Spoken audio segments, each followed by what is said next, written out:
Welcome to VSPM channel. VSPM channel subscriber பண்ணாதவங்க subscriber பண்ணிக்கோங்க. கூட இருக்கிற பெல் பட்டனை கிளிக் பண்ணிக்கோங்க. இன்றைக்கி வந்து ஜவ்வரிசி சுண்டல் செய்கிறதுக்காக ஜவ்வரிசி எடுத்துருக்குறேன்.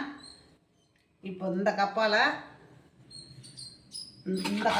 ஒரு கப்பு இந்த ஜவ்வரிசி நல்லா கழுவிட்டு 4 மணி நேரம் ஊற வச்சு எடுத்துருக்குறேன். இந்த ஜவ்வரிசி சுண்டல் செய்கிறதுக்காக இதால் ஒரு கப்பு.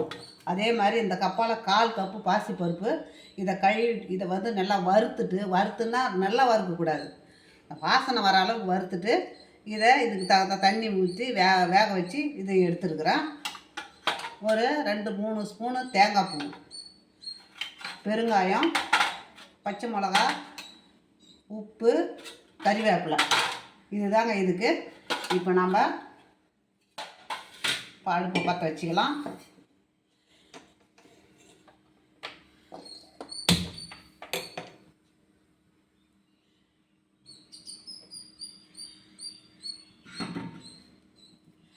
அடுப்பு பற்ற வச்சுட்டு கொஞ்சமாக தாளிப்புக்கு மட்டும்தான் எண்ணெய்,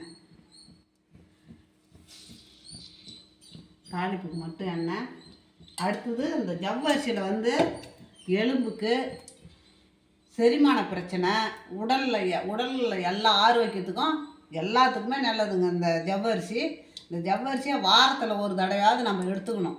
ஏன்னா இதில் வந்து சுண்ணாம்பு சத்து நிறையா இருக்குது. அதனால் இதில் வாரத்தில் ஒரு தடவை எடுத்துக்கினா அவ்வளவும் நம்ம உடலுக்கு ஆரோக்கியம் தான். நம்ம எலும்புக்கும் ஆரோக்கியம், நம்ம செரிமான பிரச்சனைக்கும் ஆரோக்கியம். அடுத்தது வந்து நம்மளுக்கு வந்து இந்த வெளியே போகிறதுக்கு கஷ்டப்படுறாங்க பாருங்கள், அதுக்கெல்லாம் இது ரொம்ப ரொம்ப நல்லது. நீங்கள் வாரத்தில் ஒரு தடவை எடுத்துக்கிறது ரொம்ப நல்லது. மலச்சிக்கல் பிரச்சனையில் வந்து விடுபடும் இதை சாப்பிட்டா. இப்போ நம்ம கடுகு போட்டுக்கலாம். எண்ணெய் காஞ்சிடுது, கடுகு போட்டாச்சு. கொஞ்சமாக ஒரு 4 ஜீரகம்,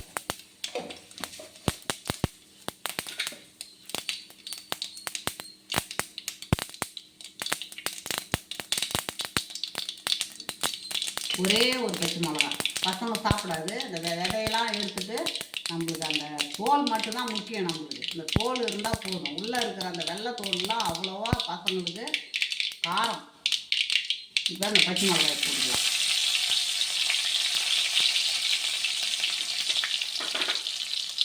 இப்போ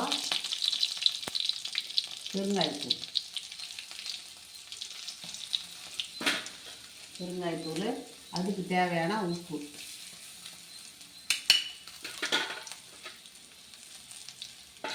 இப்போ கறிவேப்பிலை,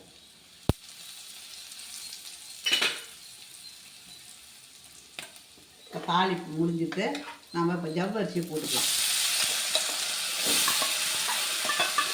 இந்த ஈரப்பதம் போடுறதெல்லாம் ரொம்ப சிம்மில் வச்சு நம்ம கிண்டி வச்சுக்கணும். ரொம்ப பெருசாலாம் வைக்க தேவையில்ல.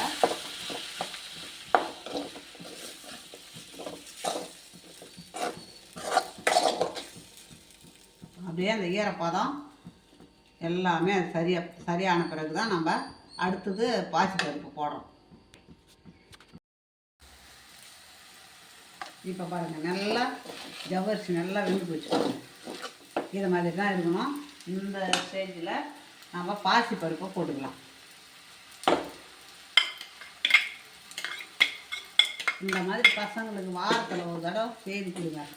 பசங்கள்லாம் நல்லா ஆரோக்கியமாக இருக்கும் பசங்களுக்கு செய்து கொடுத்தாக்கா.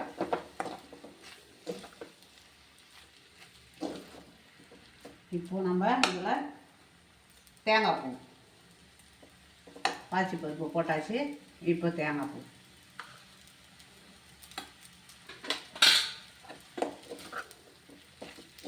அவ்வளோதான். இப்போது ஜவ்வரிசி வந்து மாவு ஜவ்வரிசி தான் எடுத்துக்கணும். நான் சொல்ல மறந்துட்டேன், மாவு ஜவ்வரிசி தான் நம்ம எடுத்துக்கணும்.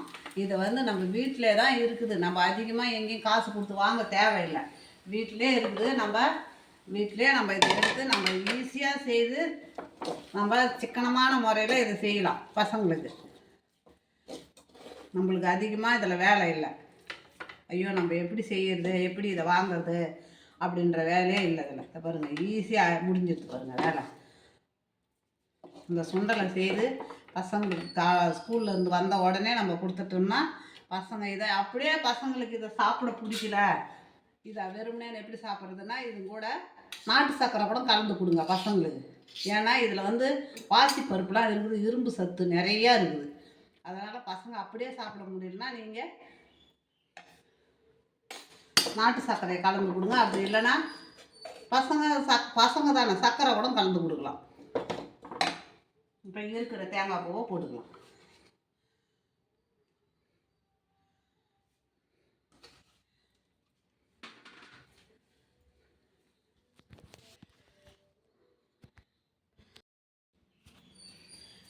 இதே மாதிரி பசங்களுக்கு வாரத்தில் ஒரு தடவை இதே மாதிரி செய்து கொடுங்க.